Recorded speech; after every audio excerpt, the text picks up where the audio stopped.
Okay, good afternoon. Thanks for coming out and kind of start off a little bit where we're at program-wise, a little bit about last week, and then moving on this week against Georgia. But, you know, I think everyone needs to understand, I think we do, but, you know, when you're building a culture, when you're building an environment, when you're working on changing habits, it takes time. And we talk about playing disciplined football. You know, we talk about learning how to play winning football. And I think, you know, before we really get started, there is a inordinate amount of positive things that are going on in our football program right now. And I think in the world that we live in today, everyone wants to focus on negativity, and let's focus on the positives. I'm calling it Positive Monday. And, you know, first of all, Rajon Neal, that's the most yards rushing by a running back at Tennessee since 2009. He had 169 yards. This football team, Team 117, has had 3 200-plus yard rushing games. We had 3 combined from a span of 2010 to 2012. We currently lead the SEC, and we're 8th in the country in fewest penalties at a little over 3 penalties per game. We lead the SEC, and we're 4th in the country in fewest penalty yardage. We're tied for number 1 in the country in interceptions with 11. We lead the SEC, and we're 3rd in the country with 50. We lead the SEC, and we're 10th in the country in points off of turnovers. Our first 2 touchdowns in this past week's game were scored by 2 true freshmen, both making their first career touchdown receptions. We've right now played a total of 14 true freshmen and 22 freshmen overall. You know, as we continue to progress, you know, the evolution of this football team is understanding what it is to compete for 60 minutes. You know, it's a 60-minute game. And I spoke to our team about there's a difference between playing the game and competing. And we're searching for competitive greatness. And high achievement takes place in the framework of high expectations. And we have extremely high expectations for every member within our football family and our football program, from the coaches to the players to the support staff. You know, it's our players understanding that every play has a life of its own. You know, and you have to play that play to the best of your ability and then snap and clear. But you must you must have that mindset that every play is its own life. And that's part of that mental conditioning, that snap and clear mentality that we talk about all the time. We talk about playing winning football. I understand that that's a very, very broad term. A lot of things go into it. You know, our players are responsible for getting themselves ready to play week in and week out. And, you know, we live in a society where everything is based on productivity, but there's everyone in our program and in our football organization is going to be held to the highest standard, you know, and it's that high level of accountability that we talk about. You know, right now, you know, we have some major depth issues, and I think it's starting to, you know, it's starting to be revealed. I think it's starting to show itself. You know, we had 2 individuals that had monumental games for us. A.J. Johnson took 83 snaps at linebacker. Dontavius Sapp took 82 snaps at linebacker, plus 12 snaps on special teams. You know, every single rep you take accumulates over time throughout the course of a grind of a long season. And that's where we're at, and we have to continue to recruit and develop depth upon our football team. But, you know, we have too many individuals playing way too many reps. Our corners, both our starting corners, were in the high 70s in terms of repetitions on Saturday. And again, throughout the course of a long season, that can't happen. You know, I thought we had some tough circumstances Saturday. A lot we created for ourselves. But at the end of the day, our players made the plays that they needed to win the football game. You know, we had a game-winning stop defensively. You know, we had some red zone stops prior to that. We had to run the clock out running the ball. We were able to do that. You know, I thought we had some individuals really give tremendous effort. The first individual that comes to mind is Corey Miller. Thought he played his best, most complete game since we have been here. And his effort was outstanding. And, you know, for us to achieve, again, we have to be high achievers and we have to be overachievers. And we have to have 63 effort and strain. I thought the first half we had that. I thought we played pretty well in the first half, and then I thought we got sloppy as the game wore on, and that's that's illustrated by the way we played in the third and fourth quarter. And we can't do that. Our players, again, have to learn what it takes to play winning football for 60 minutes. I've said it. I think, all those things, we're going to be a disciplined football team. And I think, those are illustrations of how far this football team has come. I like the work ethic. I like the mentality of our players. I like everything that we're doing, but we just have to continue to progress. And one of those areas is we cannot turn the football over. It is inexcusable. And that's making good choices and good decisions with the football.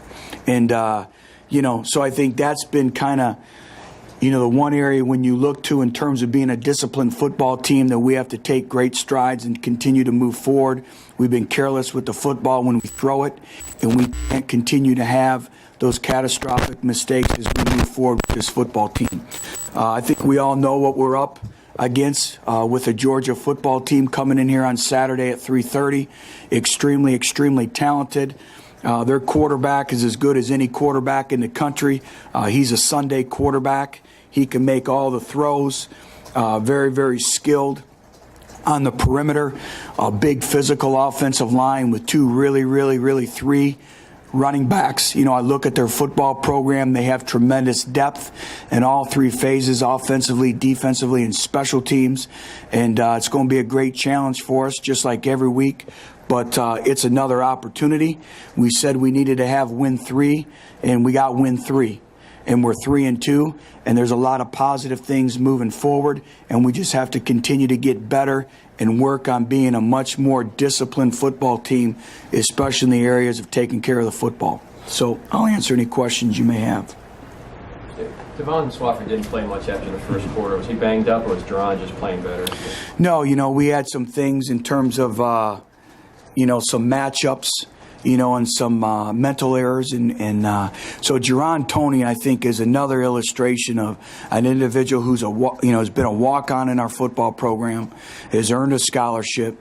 And he came in and was with Coach Martinez all week wanting extra film study, preparing. We've been on him exceptionally hard. And we thought he played his best football to date. And he really helped us win that football game. What went into thinking to wearing the smoky gray uniforms for the Georgia game? Well, I think a number of things. I think it was time. First of all, it's an opportunity on national television, CBS, 3:30, against a great opponent in Georgia. Obviously recruiting. Players look forward to seeing the different uniforms, and it's something that I think our fan base has been waiting for. And so I know our players have been looking forward to wearing them. I think our fan base, but, that makes no impact in the outcome of the game. We have to play the game, and the game is one between the lines. But, we just thought that the timing was appropriate. What you mentioned after the game, that has been a grind for your players. Your turnover numbers, your penalty numbers up the last 2 games compared to the first part of the season. How do you manage this team when you reference the snaps and the lack of depth? How do you manage them week to week?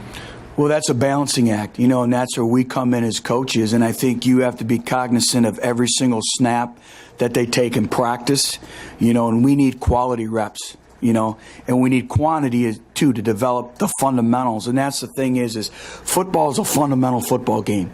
Body position, being able to tackle in space, blocking, everything is body position, the route runnings, the small details. And I thought, in the second half, we lacked the small details, which in turn lends itself to big details.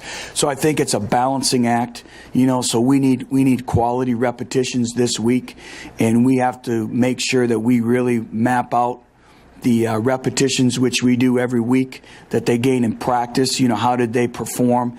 And it's developing our other players. And we need some other players in the program to step up. And, every player has an opportunity to perform on Saturday based on their performance in practice.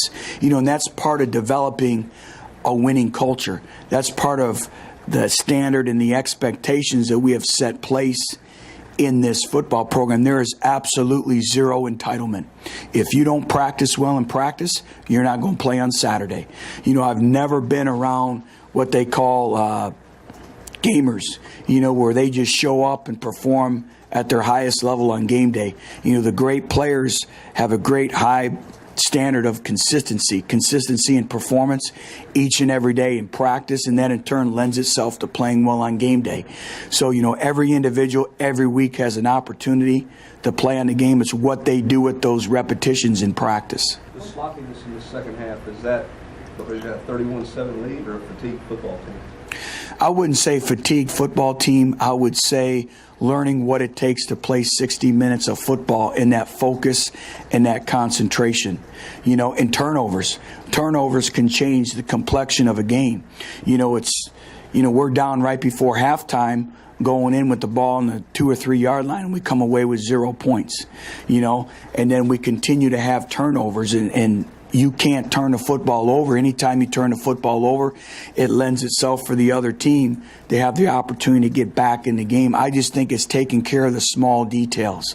You treat every play as though it's going to be a game-winning play. Who would have known? I thought one of the plays of the game was on the field goal that went wrong. Is they do a great job of advancing it, and the effort by Corey Miller to get the ball carrier down was outstanding. And they came away with 0 points. They missed a field goal. Little did Corey Miller know before the start of that play, if somebody would have said, hey, run that guy down, this is going to be the difference between winning and losing. And that's the mindset that we're building, is sometimes a game can come down to 2 to 3 plays that directly impact whether you win or lose, but you never know what plays they are. That's why you treat every play as though it's a life of its own. And that's the mentality that we're building. And creating those habits are exceptionally hard to do. And you're either creating good habits or bad habits. And I thought a lot of guys, when we got into the game and it was 31-7, we reverted back to some old habits, which cannot happen. And you just have to keep grinding, and our players completely understand. We showed them already the video clips of 3 or 4 clips that they had no idea that would be the difference between winning and losing. And all the clips were effort clips. So again, in order to overachieve and keep getting better, it starts with effort and the fundamentals, the small details. Which I know it's tough to separate it like this, but when you look at their offense, Georgia's offense, first thing you think about, is it Murray or is it the running backs, or what's your first thought when you think about them? Well, that's what makes them exceptionally hard to defend, is they can run the football. And then you have an NFL quarterback who can make all the throws, But this is a line of scrimmage league. It starts first and foremost with stopping the run, and then we have to win our one-on-one matchups on the perimeter. And the makings of a great quarterback, their great quarterbacks have the ability to defeat tight coverage and throw it in there. And Murray can defeat tight coverage. That's what makes him a special player.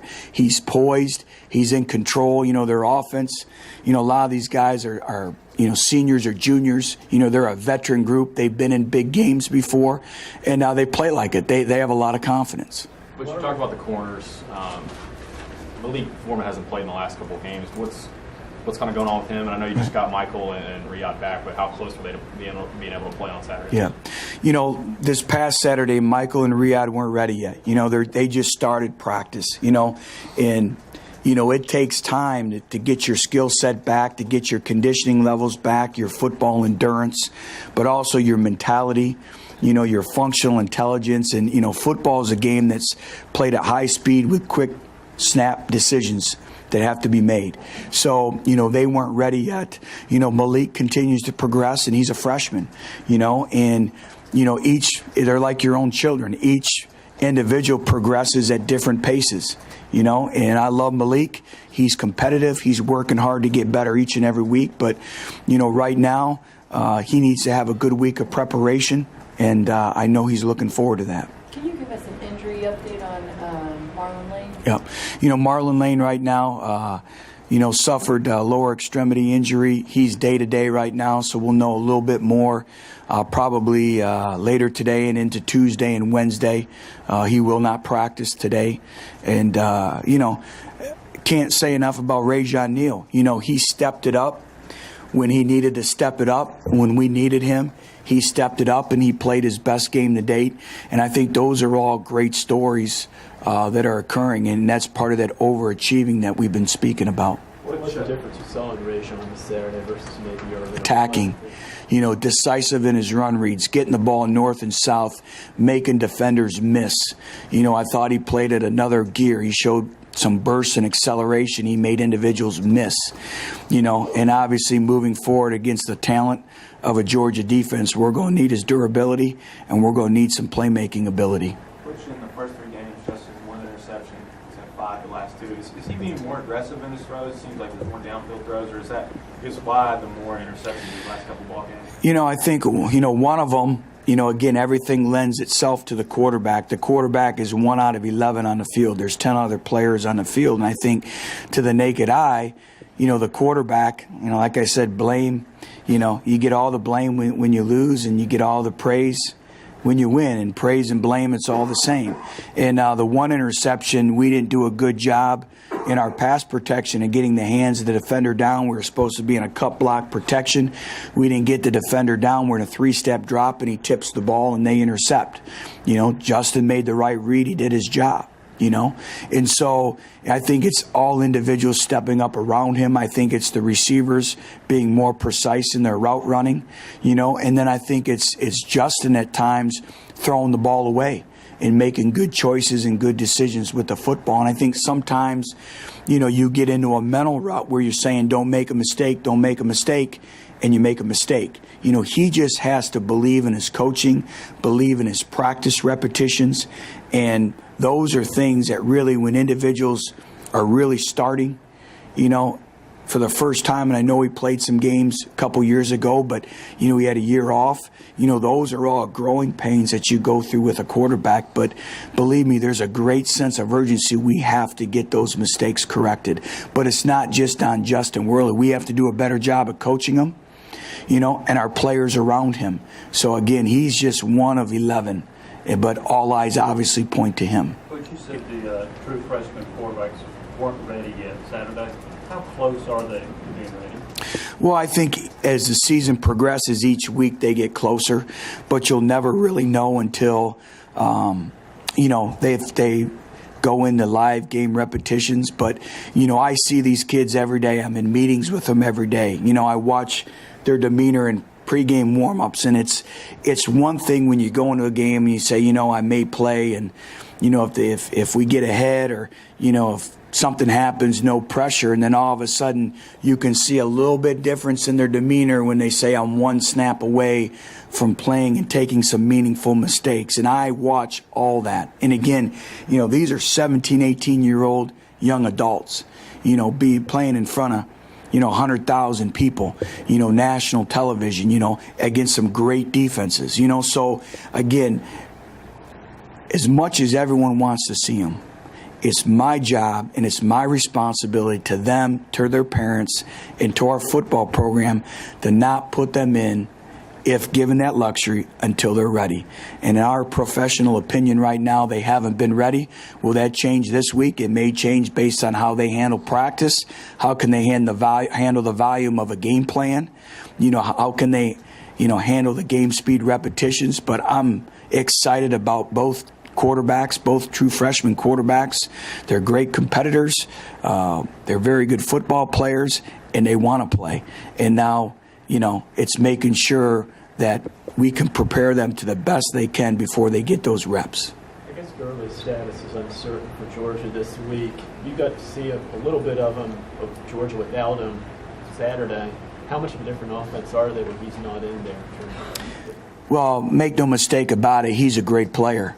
But there's no difference in their offense. Marshall is just as good.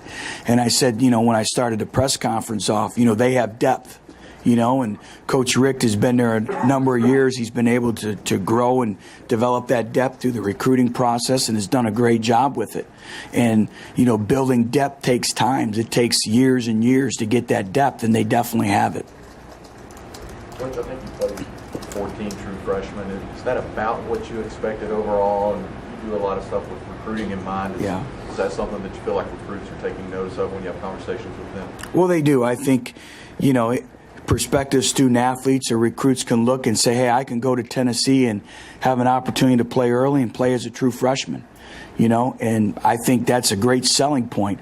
But above all else it's the University of Tennessee, one of the most storied football programs in the country. And I said it, is we want individuals in recruiting that have great competitive character, but also want a little bit of that onus to say, hey, you know what? I have the ability to create a legacy of getting Tennessee football back to its rightful place. In today's world of convenience, it's easy for somebody somewhere to go to maybe a more established program right now and just kind of filter in. If you want to be the individual, if you want to step up and make a difference, you come to the University of Tennessee. And that's why I keep saying we recruit competitive character. That's what I'm looking for. You either live it, love it, or like it. And I want individuals who live football every day and live getting a college education every day. That's what our program is going to be based on, competitiveness. The thing about the 14 true freshmen playing is, we don't have the luxury right now is when I look at true freshmen playing, I look at their roles on the football team. A lot of these 14 individuals, their role just isn't in the form of special teams and maybe getting 8 to 10 snaps. You look at Cam Sutton, I believe he had 78 snaps on Saturday, true freshman. So a lot of these true freshmen are in roles that really directly dictate whether you win or lose. And it's exciting, but also, takes a lot of coaching, takes a lot of commitment on their part of it, because you think about it, you're a lot different going from 18 playing against 22, 23-year-old individuals. There's a big difference in the growth and maturation throughout that time span. I know some of it's necessity, but how much of it has been necessity and how much of it has been because guys have earned it on the field? Well, I think it's a combination of both. And make no mistake about it, all the freshmen that are playing have earned the right. If they didn't earn the right, they wouldn't be on the football field. We would find somebody else. And I think that's the thing moving forward that I've tried to stress to everyone in our program. You're responsible for what you create. Every individual creates his own identity, his own body of work every day by the way he goes to class, by the way he approaches the meetings, and by the way they perform on the practice field. And nothing's going to be given. Everything is earned. But they've earned that right. But also, it's been a necessity.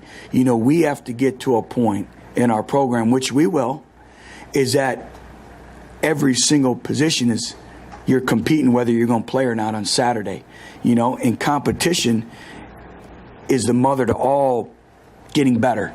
I mean, if you think about it, you're going to push, if you had, if everyone in here didn't have any rivals or you didn't have any competition for your news outlets, you'd probably just kind of go with the flow. But everyone's trying to outwork everyone and find every little small breaking news item. And that's because of competition. It's no different in football and in our program, in our organization. Coach Jones, due to his history with Georgia, do you anticipate Coach Martinez maybe wanting this game a little more or being any different this week? No, every game is critical. And, along with Coach Martinez and Coach Jancic, I know they spent a number of years at the University of Georgia. And, but they're at Tennessee, and every game is critical for us. And you don't treat any game different than the next one. It's the next one, and we're all trying to win. And so, you look at your opponent, and you don't get any personal feelings aside from anything. And I know they're excited to be here and be part of our football program. You talked a lot about eye discipline this year with the guy as accomplished as Murray in the play-action game off their run game. How big of a concern is that this week? Big concern. He does a great job with his ball mechanics, of hiding the ball and play action. And we always look, does the run look exactly the same, as the pass? And then, what type of run pass keys does the offensive line give you? And they do a great job in that area. So, again, the eye discipline is going to be critical. And then, obviously, when you have a formidable run game and you're physical and you can run the football, now all of a sudden in your mindset you're trying to stop the run, and that lends itself to big explosive plays in the pass game. So, it'll be the same this week, is really stressing the small details and body position. Which we talked about. Last 2 games, you've had 7 possessions that started on the plus end of the field, and you've only converted that into 1 field goal. How frustrating has that been not to take advantage of those opportunities? Well, we have to take advantage of them. We pride ourselves in scoring touchdowns in the red zone, and that's part of the plan to win, is make your opponents kick field goals in the red zone and score touchdowns in the red zone. And we work an inordinate amount of time in the red zone area every day in practice. So, when our defense generates a turnover, you talk about creating your own opportunities and your own momentum swings. You need to come away with 7 points. And, the first turnover with McNeil's interception, we came away with 3 points. We need 7 points. But also, I think Mike Pilardi, so far to date has been a model of consistency for us, too. But you talked after the game about what happened with Tiny at the end of the game. He kind of had a tweet later in the day where he kind of maybe aired some frustration with maybe what some fans were saying to him or about him or something. But did you address that with him? And maybe what was his? Yeah, I guess it gets back to you trying to find a competitive edge. These are kids that are very competitive. They sit and they watch other games. And we challenged our offensive line that we needed to run the football. And I think, it's more running it probably more at a consistent basis. But they're also very prideful. And so I think it was more he was very proud of what they accomplished. I already gave you the stat. With the 3 200-plus yard run games, and they're very prideful, and I know he didn't mean anything by it. I think a lot of times we read into things. I think we're searching for stories, and again, these are still kids. These are still young adults that are emotional, but he meant no harm by it. I watch every Twitter. They know me. As soon as he tweeted it, I called him. And he was laughing. He goes, "Coach, I'm just proud of my teammates." So, again, that's part of building this program and teaching these players maybe, again, all the different nuances that go outside of football.